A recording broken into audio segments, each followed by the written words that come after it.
So when it comes to exams, knowing everything does not mean you'll do well in the exam. I vividly remember my biology teacher telling me that knowing the textbook off by heart only guarantees you like a B grade. You have to have the street smarts to be able to apply your knowledge in the exam to do well. Similarly, in the interview, there are certain things you need to be aware of to maximize your chances of doing well and making a good impression on the interviewer. This broadly boils down to demonstrating good critical thinking skills, which help showcase your academic potential, and your communication skills, which show that you have qualities to be a good doctor. Hey friends, welcome back to the channel. My name's Rohan. I'm a second year medical student studying at Cambridge University. In this video, we'll be talking interview technique, what things to do on the day of the interview, and if you stick around to the end, I'll be sharing a secret tip which you won't hear from anywhere else. So be sure to keep watching till the very end of this video. Anyway, let's dive in. So regarding interview technique, there are several things that we need to be aware of to be able to enhance our communication with the interviewers. And these are things which you can practice during your mock interviews, which we talked about in the last video. So just kind of taking them in turn. Firstly, it's really important that you think out loud so the interviewer can follow your thought process. Never sit there in silence for any length of time. You can say maybe, can I think about this for a moment? Just to kind of buy some time. But then it's really critical that you talk the interviewer through your thought process. This serves two purposes. Firstly, so that the interviewer knows if you're thinking in the right way. But if you do happen to be stuck, it gives the opportunity for the interviewer to guide you towards the right path. And I think it's just like an exam where you'd want to show all you're working out. It'd be silly just to write a random answer in the final line without showing you're working out, because if you're not on the right lines, you're going to get the wrong answer and you're just going to get no marks, aren't you? It follows the same logic that you'll probably hear me say several times over the course of my videos. The interviewers don't care what you already know, but they do care about how you think. This is why this point about thinking out loud is so important, and I want you to be practicing it every time you have mock interviews, or even are just talking about like scientific issues around the dinner table, for example. Secondly, with complicated questions, start by breaking it down into stuff that you already know and then go from there. This will help you to approach the question in a more methodical manner, and it will also help you signpost where you're going to the interviewer.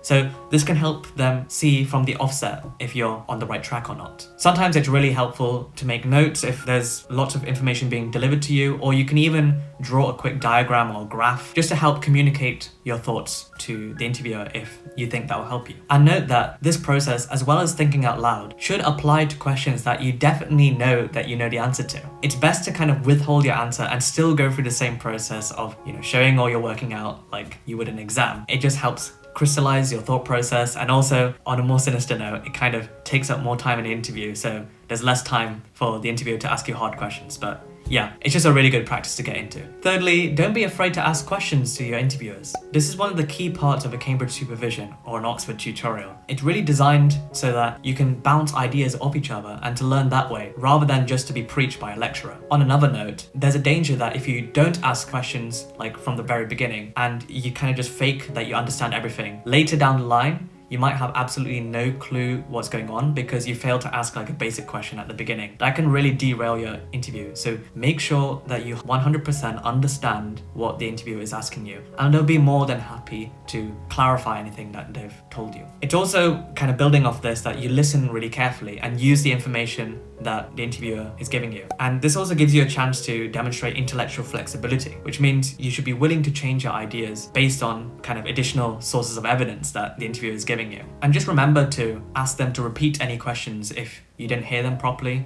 And particularly this year, because it's online, I guess there's more scope for potential miscommunication. So please do not hesitate to either confirm or summarize what the interviewer is asking you. Next, it's important to be attentive to your answer lengths. And this is because, the interviewers have to interview hundreds of people in just a couple of days. They are under a lot of time pressure. So they want to get as much as they can from the limited time that they have with you. So be sure to be looking at the interviewer's body language. If they're wanting you to expand, they'll probably tell you. But if they want you to bring your answer to a close, make some concluding remarks so you can continue with the interview. And finally, it's really important to be polite, smile, and just be pleasant. Remember to thank the interviewers for their time and for the opportunity you've had to be interviewed by them. Be enthusiastic, try to avoid monotone, and this is especially important for remote interviews where you don't really have these non-verbal cues. So it can really, I'm sure we've all been on like really boring Zoom calls, and yeah, there's a real risk that being online is just so much less engaging. This is just one thing to remember, that the interviewers, although they should be objective and they shouldn't really care about personality,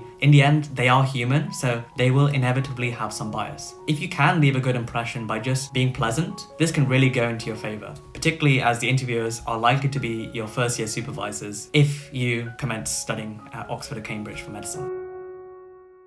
So next we're going to talk through what things we can do on the day of the interview just to make sure that we're prepared. For this, there isn't any specific academic stuff we can be doing right before the interview. This is because all the hard yards have already been done, so it's really important that we're just fresh on the day and we're able to portray the best version of ourselves to the interviewers. These are really basic things. It's really important that you get a good night's sleep before, and yeah, I know this is hard because I guess it is a really nerve-wracking experience, but if you don't have the interview first thing in the morning, you can maybe allow yourself a lie-in, just in case you kind of lost some sleep earlier in the night. You can allow yourself a couple of extra hours in the morning, just so you feel a bit more refreshed. I know this is not really relevant this year, but if you do live far away from Oxford or Cambridge, it's worthwhile staying in a hotel nearby, or even take advantage of the free accommodation provided by the college, just so you don't have fatigue from like a long car journey, for example. Next, again, really basic, obvious stuff, but yeah, make sure that you're well fed and hydrated. And this is really important because the interview is a really draining experience. I remember on the day of my interview, I had 3 back-to-back interviews. So make sure that you have some snacks, some water in between, so you don't get any headaches, which might impede your performance.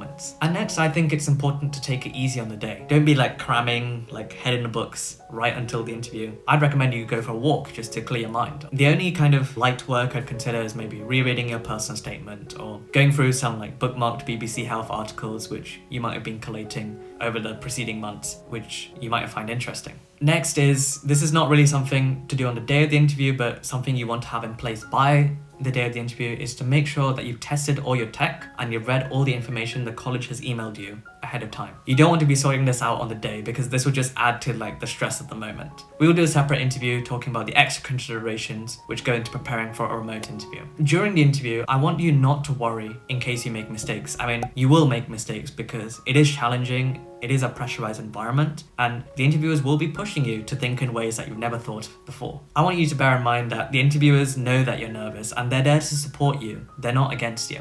I remember from my interview, I literally made some basic factual errors and I didn't even realize I'd said something wrong. What I want you to take from this is they're more interested in your overall approach to a problem rather than just knowing facts. So the key take-home message is the process is more important than the outcome. And then just kind of going off this, it's really important not to dwell on like your past mistakes. So I remember like when I came out to like the lobby area just after finishing my interview, it dawned upon me that I'd made a really grave factual error and I hadn't corrected myself. But because it was kind of back-to-back interviews, I was like straight into the next one. That was kind of good in a way because I just had to forget what happened and moved on. So I want you to do the same and just being able to temporarily forget about all the mistakes and whatnot you might have committed in the previous interview and refocus for the next one. And we can do like our deep reflections about the interview later on. And then next, I know this sounds a bit crazy, but try enjoying the experience. The admissions tutors are highly skilled people and they're doing interesting research and they'll help you think in ways that you've probably never done so. And a lot of you guys will be topping your class at school and maybe you don't find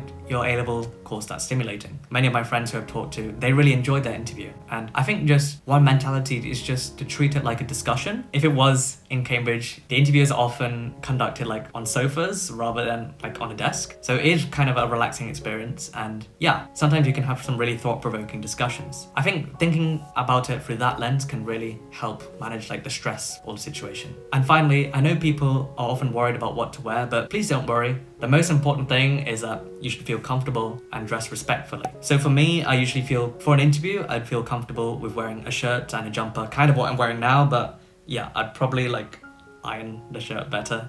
You definitely don't have to wear a suit and a tie, and actually I wouldn't recommend this because you might kind of find it a bit restricting and you might not be able to express yourself in the best way possible.